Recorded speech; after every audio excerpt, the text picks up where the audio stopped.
Look, I've been doing this job for 12 cycles, and I have seen some strange things out here in deep space. Abandoned colonies? Sure. Distress signals that turn out to be nothing? Happens all the time. But this was different that I knew at the exact moment our scout ship broke through the atmosphere of Kepler 442c, where the human settlement was located. The colony sat there like a corpse, silent.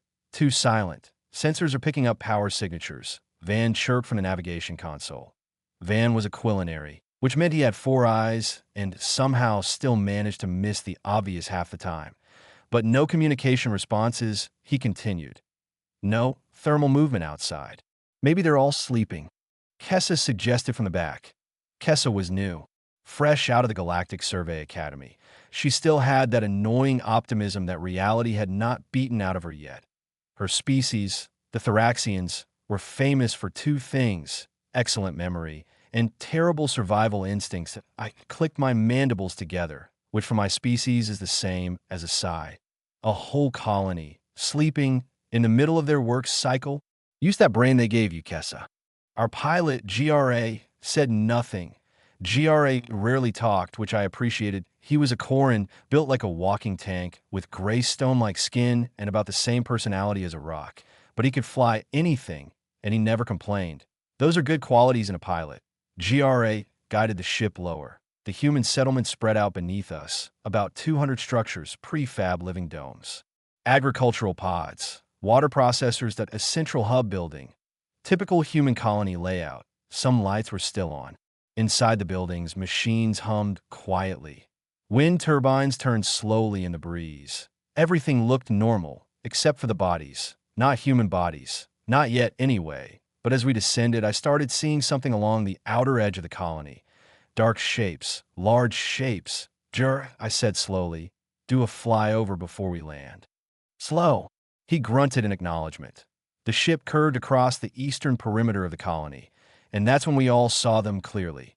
What in the 17 hells? Van whispered. The perimeter was covered with them. Huge creatures, each at least 3 meters tall, some even larger. Their bodies were scattered everywhere, piled together, stretched across the ground, lying in twisted heaps like someone had dumped a mountain of nightmares around the colony walls. Gray skin, black skin, scaled skin. Some had too many limbs, some had claws the size of blades. All of them were dead, very dead. Are those predators? Kessa asked quietly. She leaned forward, her translator struggling to keep up with her fast speech. Native fauna, maybe? But according to the survey report, this planet only had small prey animals. Nothing aggressive. Nothing apex level. Nothing that should exist. You mean nothing that should exist? I corrected. I opened my datapad and pulled up the original planetary report. Class M world, stable ecosystem. Largest native species. Something called a rabuk. Herbivore. About 1/2 meter long. Completely harmless. That I held my claws apart to demonstrate the size. Those are not rabuks.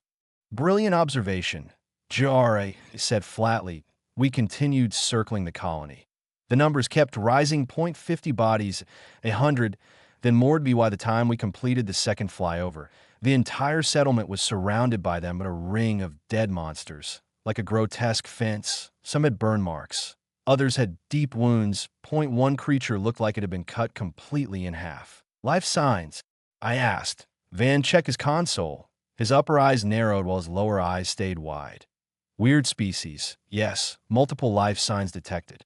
Inside the central hub. Maybe 15, 20. 20. I repeated. The colony manifest listed 243 humans that I felt a cold tightening in my chest. Well, I said quietly. I guess we know why they stopped answering our hails. Kessa made a small, nervous sound. Commander, what do you think happened here? I looked down at the colony again. T the monsters that shouldn't exist. T the silent buildings. T the wind turbines still spinning.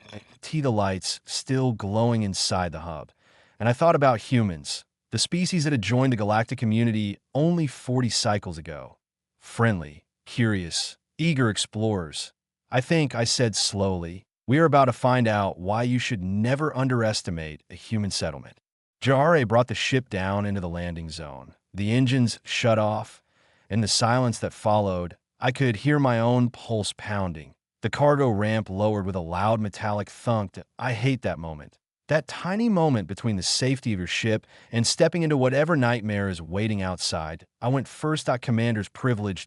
Or commander's curse. The air hit me immediately. The smell, blood, rot, burned chemicals, something like melted plastic and ozone, and beneath it all something organic, something wrong. Atmosphere is breathable, Van said behind me. Oxygen levels normal. I can feel the temperature, I replied. What I want to know is what killed these things. We approached the nearest corpse, and up close it was even worse. The creature was enormous, nearly 4 meters long. Its body looked like evolution had designed it for only one purpose: killing. 0.6 legs, each thick as a tree trunk, each ending in claws capable of tearing through armored plating. Its head was frozen in death, jaws open wide, rows and rows of jagged teeth, some as long as my forearm. That is not from this planet, Kessa whispered. It's not from any planet in this sector. She was right. Our database found nothing in match in similar species. Nothing even close. GRA knelt beside the corpse. He examined the creature's thick armored hide. Natural plating, at least 15 centimeters thick. Then he pointed to a hole in its chest. This killed it. I leaned closer. The wound went straight through the armor. Clean, precise. No energy burns, I said. Not an energy weapon. GRA tapped the wound edges. Ballistic. Very high velocity. Van blinked all 4 eyes. But humans don't have weapons capable of penetrating armor like this. Their technology level is classified as moderate. Mostly firearms. Some industrial energy tools. Nothing like this.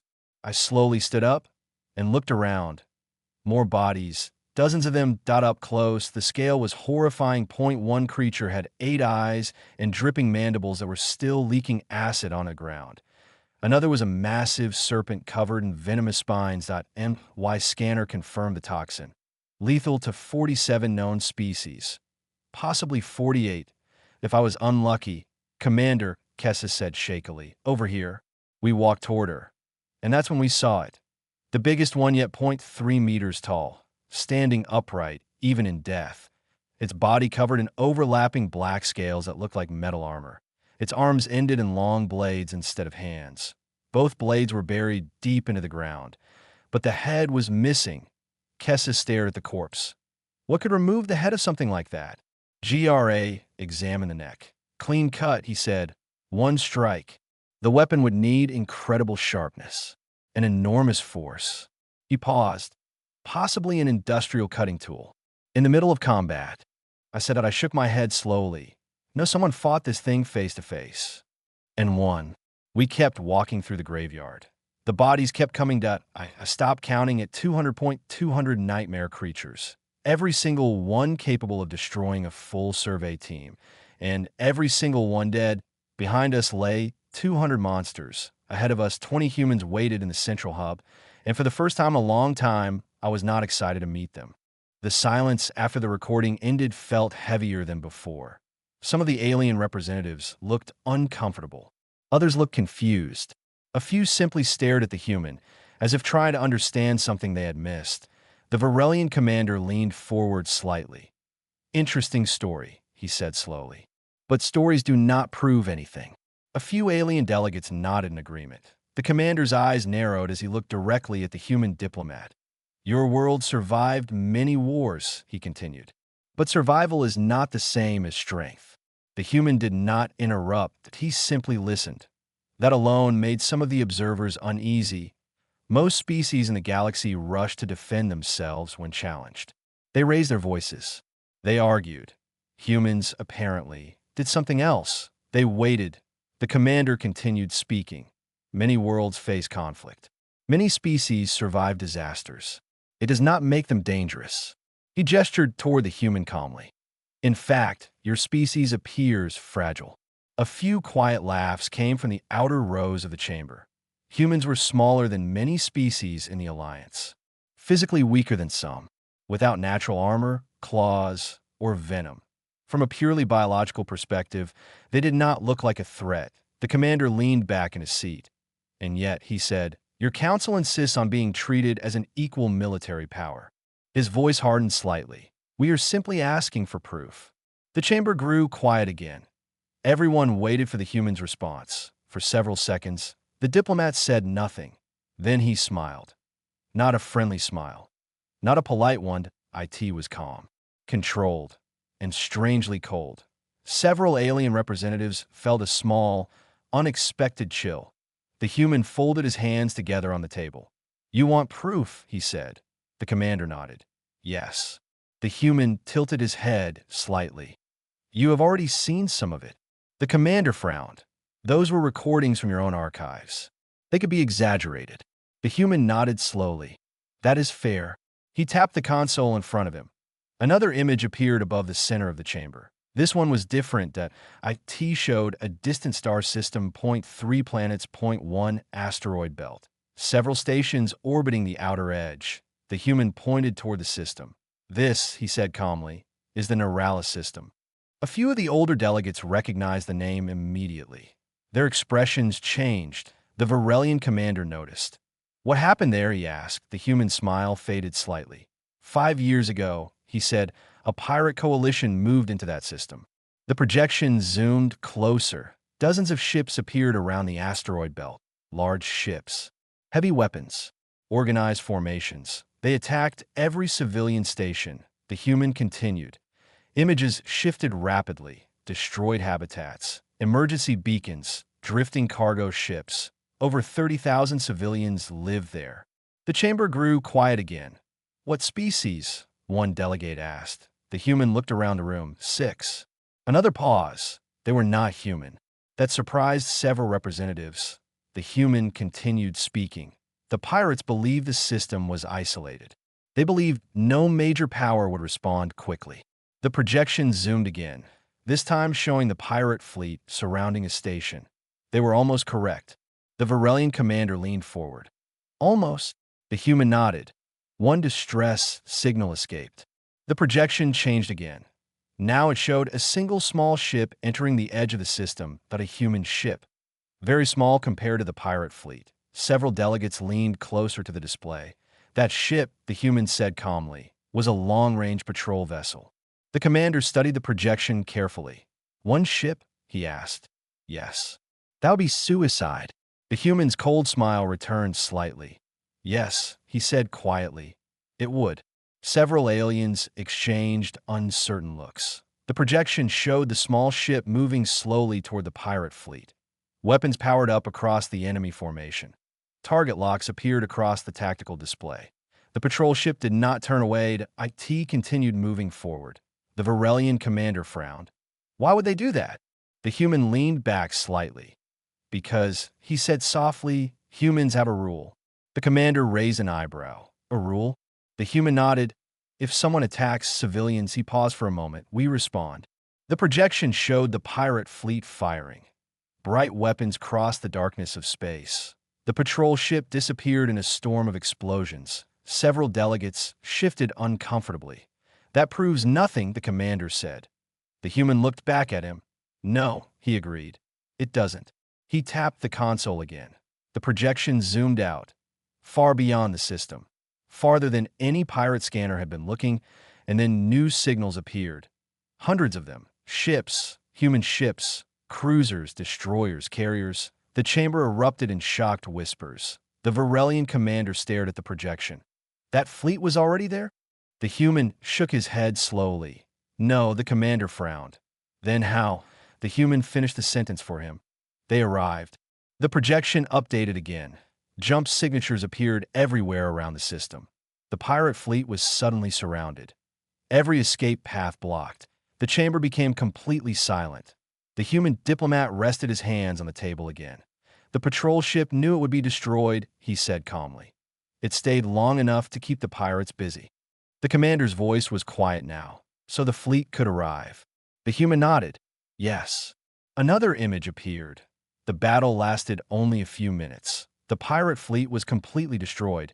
Not one ship escaped. The chamber lights reflected faintly off the human diplomat's calm face. 30,000 civilians survived, he said quietly, and no one laughed anymore. The Varelian commander slowly leaned back in his chair. You sacrificed a ship just to delay them. The human looked directly at him. Yes. The commander studied the human carefully now. And you call that strength? The human smiled again. This time the smile was colder than before. No, he said softly. That was mercy. Several representatives felt a sudden chill run down their spines because the human leaned forward slightly and added, if we had arrived 10 minutes later, he paused, we would not have saved the civilians. The chamber waited. The human finished the sentence quietly. We would have erased the entire system. The silence that followed was absolute. And for the first time since the meeting began, the alien commanders were no longer certain they were the strongest species in the room. The silence in the chamber lasted longer this time. In O1 spoke. The image of the destroyed pirate fleet still floated above the center of the room. Broken ships, scattered debris, a battlefield that had ended far too quickly. Many of the alien delegates had seen wars before, but what unsettled them was not the destruction that it was the calm way the human diplomat had described it. No pride, no anger, just facts. The Varelian commander finally broke the silence. You expect us to believe that your species would destroy an entire star system? His tone sounded skeptical, but something else was there now. Unease. The human did not answer immediately. Instead, he slowly deactivated the projection. The battlefield disappeared, and the chamber returned to its quiet, dim lighting. Then he looked at the commander again. We do not want to destroy anything, he said calmly. Then why say it so easily? Another delegate asked from across the chamber. The human leaned back slightly. Because, he replied, sometimes the only way to stop violence is to make sure no one wants to start it. Some of the representatives exchanged looks. That logic sounded familiar. But the way the human said it made it feel different. The Varelian commander tapped one claw against the metal table. You are describing deterrence, he said. Yes, the human answered. But there is something else you need to understand. The commander narrowed his eyes. And what is that? The human paused for a moment. When he spoke again, his voice was quieter. Humans are not the strongest species in the galaxy. That surprised several delegates. The commander tilted his head. You admit that openly? The human nodded. There are species stronger than us, faster than us. Some are smarter. Some live longer. He spread his hands slightly. On paper, humans should not be a dominant military power. The commander watched him closely. Then why are you? The human smiled again, but this time the smile carried something heavier. Because of what happens when humans are pushed too far. Several representatives felt a strange tension in the air. The commander crossed his arms. Explain. The human stood up slowly. As he moved, the chamber lights reflected off the polished floor. He walked a few steps away from the table and looked around the massive room. Many species in this alliance evolved on safe worlds, he began. Stable climates. Predictable ecosystems. Limited predators. A few delegates shifted slightly. Everyone knew what kind of world humans came from. The human continued. Earth was different. He raised one finger. Earth had earthquakes. Another finger. Hurricanes. Another volcanoes. He paused. And predators. Images appeared again above the chamber. This time they were not battles. They were scenes from Earth. Storms tearing across oceans. Massive waves crashing against cities. Wild animals running across vast plains. The human looked up at the images. Our planet tried to kill us almost every day. The Varelian commander frowned slightly. Many worlds are dangerous. Yes, the human said, but most species adapt to survive their environment. He turned back toward the chamber. Humans did something different. What? Someone asked quietly. The human's answer came without hesitation. We fought back. Another image appeared. Humans building cities in deserts. Ships crossing violent oceans, aircraft flying through storms, colonies in frozen landscapes. We refused to accept limits, the human continued. When the ocean was dangerous, we built ships. When storms destroyed our homes, we rebuilt them. When predators hunted us, the projection showed early humans standing together with simple weapons. We hunted them back. The room was completely silent. The Varelian commander slowly spoke. You are describing determination. The human shook his head slightly. No, he looked directly at the commander. I am describing stubbornness. A few delegates shifted uncomfortably. The human returned to his seat. Most species stop when something becomes too dangerous, he continued. Humans don't. He folded his hands again. We keep going. The commander studied him carefully. That sounds reckless. The human nodded. Sometimes it is. Another projection appeared. This one showed human space fleets. Large fleets, massive ships, weapon systems powerful enough to break planets. But when humans decide something must be protected, he said quietly, we do not stop. The commander's voice dropped slightly. And what exactly do humans decide must be protected? The human answered immediately. Our people. Another pause. And our allies. That sentence echoed through the chamber. Some of the delegates slowly began to understand what the human was saying. The Varelian commander looked thoughtful now.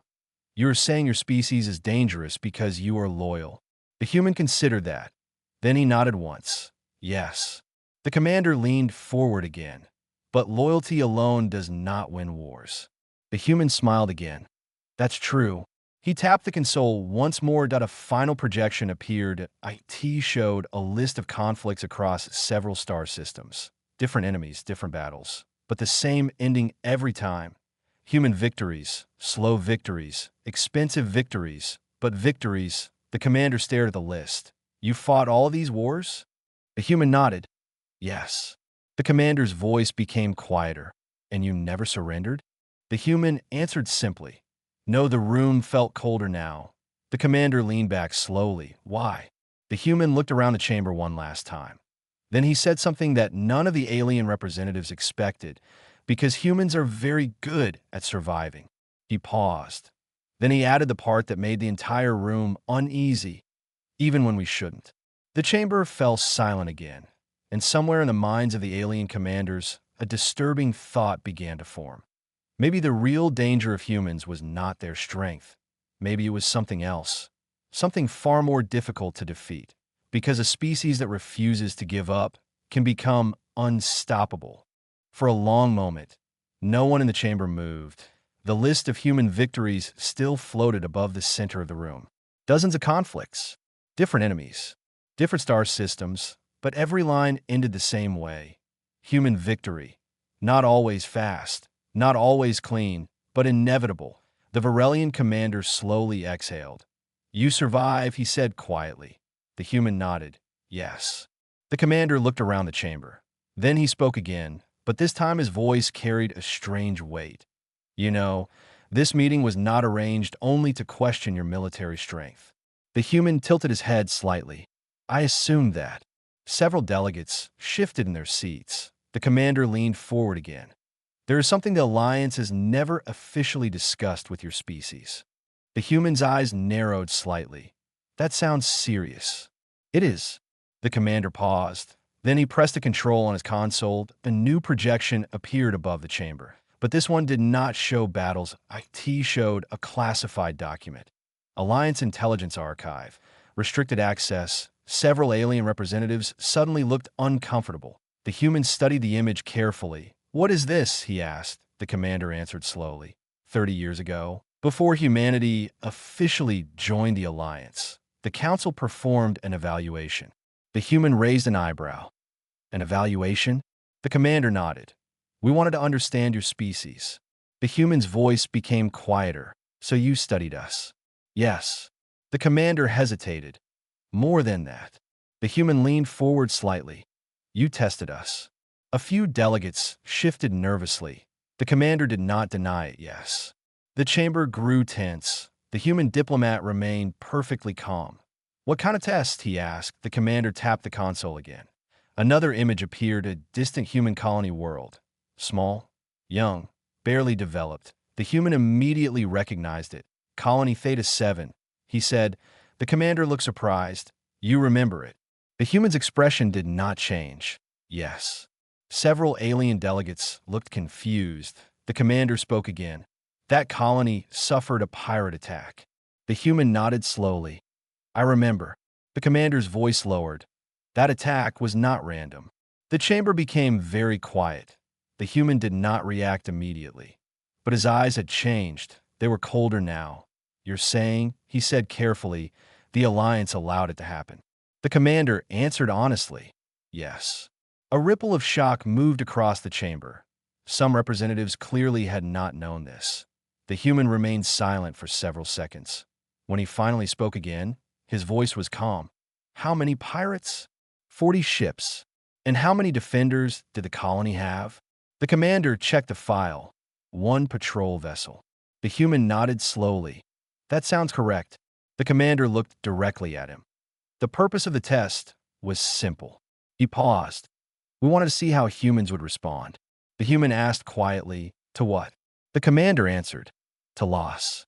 The word echoed in the chamber. The projection changed again to IT showed the pirate fleet approaching the colony. Civilian ships trying to escape. Emergency broadcasts. Chaos. Several delegates watched the recording with visible discomfort. The commander continued. "Based on previous species behavior, we predicted 3 possible outcomes." The human folded his arms. "Let me guess." The commander nodded. "Go ahead." The human spoke calmly. Option 1.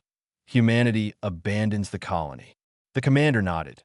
That was the most common response among younger species. The human continued. Option 2. We attempt to rescue but fail. Yes. And option 3. The human's voice became slightly colder. We negotiate with the pirates. The commander sighed. Yes. The chamber was silent. The human leaned back in his chair, but none of those happened. The commander looked directly at him. No, the projection changed again and a new image appeared. Human military signals. Thousands of them. Emergency mobilization.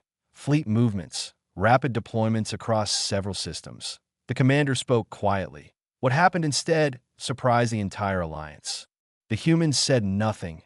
The projection zoomed out. Human fleets were moving everywhere.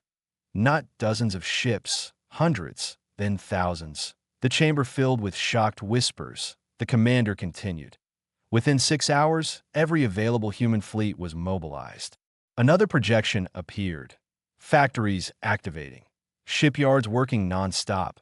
Military networks lighting up across human space. Within 12 hours, the commander said, "Your entire species was on war footing." The human remained silent, but his expression had become very still. The commander finished the sentence slowly. All of it for one small colony. The room felt colder. One delegate finally whispered, "That's impossible." The commander shook his head. It happened.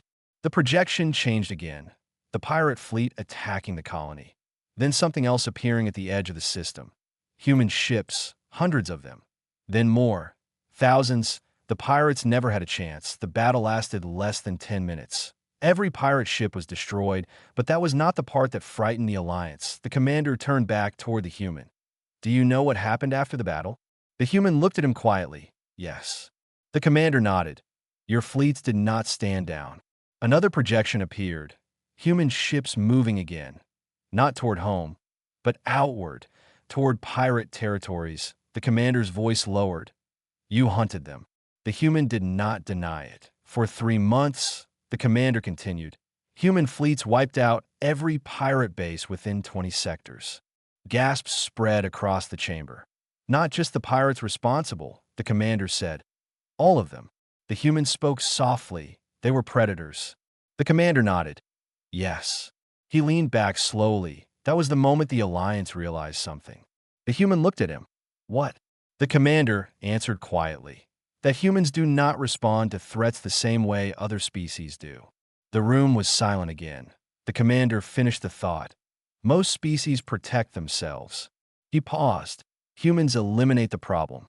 Several alien delegates felt a chill run through them, because suddenly, the calm human diplomat sitting across the table seemed far more dangerous than he looked.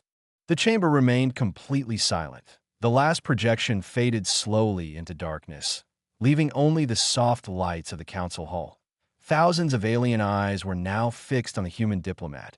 Some looked curious, some looked uneasy, and a few looked afraid. The Varelian commander slowly folded his hands on the table. "For 3 months," he repeated quietly, "human fleets hunted pirates across 20 sectors." The human did not argue. He only nodded once. Yes. The commander leaned back in his chair. What disturbed the alliance was not the speed of your response. He paused. It was the scale. The human said nothing. The commander continued. One colony was attacked. He raised one claw slightly. And your species responded as if the entire galaxy had declared war on you. A few delegates murmured softly in agreement. The human looked around the chamber. Then he spoke calmly. To humans, it did. The room fell silent again. The commander studied the human carefully. That is exactly what frightened the council. He tapped the console again. That a final document appeared above the chamber. Alliance Strategic Directive. Several representatives leaned forward to read it. The commander spoke slowly as the words appeared. Following the Theta 7 incident, the Alliance performed a full analysis of human military behavior. Lines of data scrolled across the projection. Human response time, fleet mobilization speed, industrial output during crisis, psychological profiles. Every detail had been studied.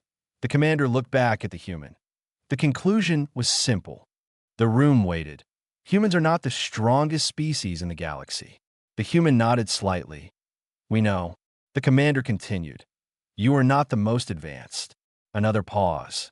And you are certainly not the most peaceful. A faint ripple of uneasy laughter passed through the chamber, but the commander's next words erased it instantly. You are the most dangerous.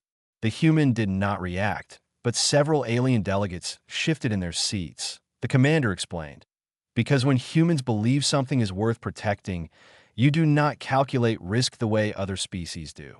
He gestured toward the empty projection space. You escalate. The human's expression remained calm. Yes. The commander continued quietly. And when humans escalate, you do not stop until the threat is gone. Another silence filled the room. The human finally asked, so what decision did the Alliance make? The commander looked around the chamber. Then he said something that surprised many of the delegates. We changed our policies. The human raised an eyebrow. In what way? The commander pressed one final command. The projection zoomed in the last line of the directive. It was short, very short. But its meaning was clear. Alliance Strategic Rule 7. Never threaten humanity twice. Whispers spread across the chamber. Some delegates had never seen this rule before. The human read the words carefully. Then he looked back at the commander. You made a rule about us. The commander nodded. Yes. The human asked quietly. Because of the colony? The commander shook his head slowly. No, he leaned forward slightly. Because of what you did after. The human understood immediately. The pirate purge point 3 months, 20 sectors, and 0 survivors. The commander continued. The Alliance realized something important that day. The room was completely still. Humans do not seek war. He paused. But if someone forces it upon you, the commander's voice dropped to a near whisper. You make sure it never happens again. The human diplomat remained silent for a moment. Then he stood up slowly. Every eye in the chamber followed him. He looked around the room at the representatives of dozens of alien civilizations. Then he spoke one final time. We prefer peace. His voice was calm, honest, but there was steel beneath it. We build alliances. We trade. We explore. He paused. But if someone threatens our people, the memory of the projections hung in the air. Destroyed fleets, mobilized armies, pirate empires erased from space. The human finished the sentence quietly. We finished the problem. No one in the chamber laughed. And one argued. The Varelian commander slowly nodded. That, he said, is exactly why the Alliance invited humanity to join us. The human tilted his head slightly. And why is that? The commander allowed himself a small smile. Because sometimes, he looked around the chamber, the galaxy needs someone who refuses to lose. For several seconds, no one spoke. Then the council lights brightened slightly, signaling the end of the meeting. One by one, the alien delegates began to leave the chamber. But many of them glanced back at the human diplomat as they walked out. Not with hostility, not even with fear, but with something far more complicated. Respect, because the Alliance had learned something important. Strength came in many forms. But a species that refused to give up was one of the most powerful forces in the universe, and everyone in that chamber now understood one simple truth. Humanity might not start wars, but they were very good at finishing them.